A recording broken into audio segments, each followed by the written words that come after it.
tayo sa itlog ah. Ayoko, hindi naman ako nakain ng itlog. Hindi ka nakain ng itlog? Pero nakain ka ng itlog na malibag. Ayaw, di ba? Ah, dati mo!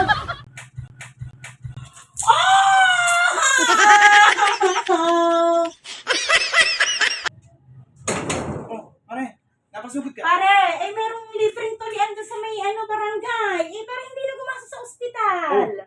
Tuloy na ako eh. Ha? Oo nga no. Hindi ikaw, yung mga anak mo. Eto, ang yabang-yabang mo, lit-lit naman ang utin mo.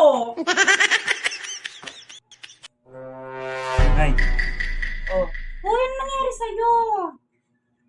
pinagtanggol kita sa labas eh. Sabi nila, pangit daw ang asawa ko. Bakit? Ano bang dahilan? Aba, syempre, sabi ko, hindi naman pangit ang asawa ko. Siguro, yung ugali pa. Ayaw, di ba? Buti na lang binugbog ka kaon.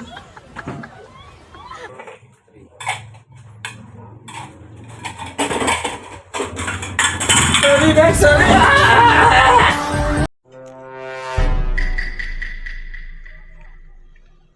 Ako na, pagod ako. Pagod ako sa pag-welding.